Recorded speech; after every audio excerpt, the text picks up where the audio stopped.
देखो भाई, लौंडे जब लौंडों के साथ बैंगलोर के मस्त वेदर में एक एक बियर की बोतल लेके बैठ जाए तो ओ हो, कई तरह की बातें होती हैं।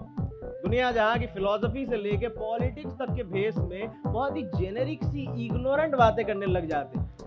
भाई यार, ये आराम नगर में आराम मिलता होगा क्या? भाई ये रिंकिया के पापा का नाम क्या है?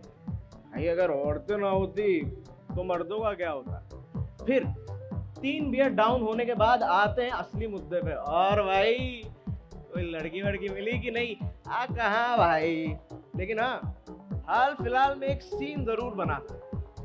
अब भाई के पास है सारे लौंडों का अटेंशन। तो ऑफिस में नहीं आई है, इंस्टाग्राम पे कनेक्ट किए, डिनर पे मिले, डिनर के बाद घर जाके नेटफ्लिक्स पे मूवी, और फिर भाई ने निकाला अपना असली हथियार। कंफर्टेबल होते ही मैंने साइड टेबल से एक बॉटल उठाई और कहा कि चलो स्पिन द बॉटल खेलते हैं। फिर क्या, डेयर देते देते काफी डेयरिंग हो गए। और क्या मतलब, थोड़ा मैनिपुलेटिव तो है, पर मैं क्या ही बोलता। मैंने कहा वाह भाई, हमें भी सिखा दे। क्योंकि जब लॉन्डो के बीच होते हो ना, और एक स्टड लॉन्डा होता है, आप उसको ज्यादा कुछ बोल नहीं सकते। फिर कुछ महीने बाद मैं निकल गया बंबई, अपने सपनों के शहर। सब सही जा रहा था, पूरा साल एकदम अच्छे से बीता। लेकिन आपका अतीत ना एक डोरमेंट वोल्केनो की तरह होता है। अचानक से एक दिन आपको एक कॉल आ जाता है, मेरी एक जूनियर का। वो हाल फिलहाल में बैंगलोर शिफ्ट हुई थी। हेलो भैया, मुझे ना आपसे कुछ बात करनी है। हाँ मेरी जान, क्या हुआ बता, सब ठीक है? भैया मैं ना कल अपने एक सीनियर एग्जीक्यूटिव के साथ डिनर पे गई थी। डिनर के बाद उन्होंने कहा कि चलो मैं तुम्हें अपना फ्लैट दिखाता हूँ। मैं शहर में नहीं आई थी, मुझे लगा था सब होंगे घर पे, लेकिन जब पहुंची तो देखा कि कोई नहीं था। फिर उन्होंने कहा कि बेडरूम चलते हैं, वहां पे एसी था, तो चली गई उनके साथ। वहां पहुंचते ही उन्होंने म्यूजिक लगाया और दरवाजा बंद कर दिया। मेरी उंगलियां कांपने लगी, डर से या फिर ठंड से मुझे समझ नहीं आ रहा था, और मैं बैठ गई।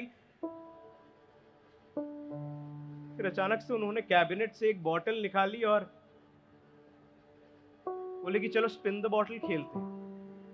यहां पे मेरे कान सुन पड़ गए, दिमाग के बीचों बीच बर्फ जम गया। और वो सारे इंसिडेंट्स, जब मेरे किसी दोस्त ने मुझे ये सब बातें बोली होंगी, वो सब एक फिल्म रील की तरह दिमाग में चलने लगी।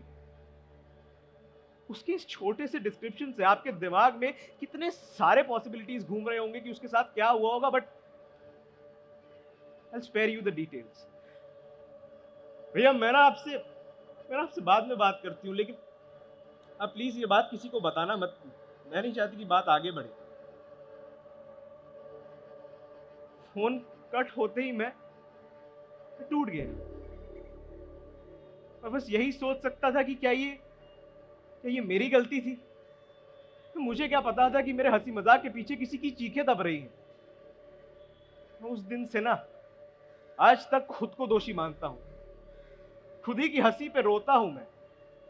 वही दिन, वही रातें, वो बातें, वो यादें, वो दोस्त, वो सब याद आता है। और मैं सोचता हूं कि अगर वो मैं एक बार और जी पाता, लेकिन इस बार ना सब कुछ बदलने के लिए।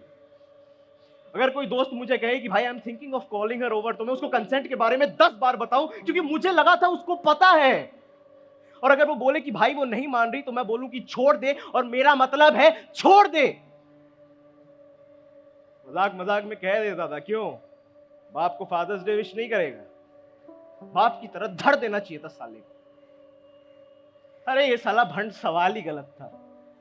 अगर औरतें ना होती तो मर्दों का क्या होता? सही सवाल ये है कि अगर मर्द ना होते तो औरतों का क्या होता? They'd be safe, secure, free।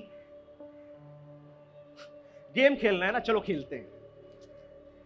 Bottle घुमाओ, लेकिन इस बार आईने के सामने घुमाना।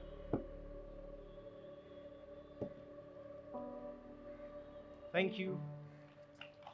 Wonderful. Full power, Shayan.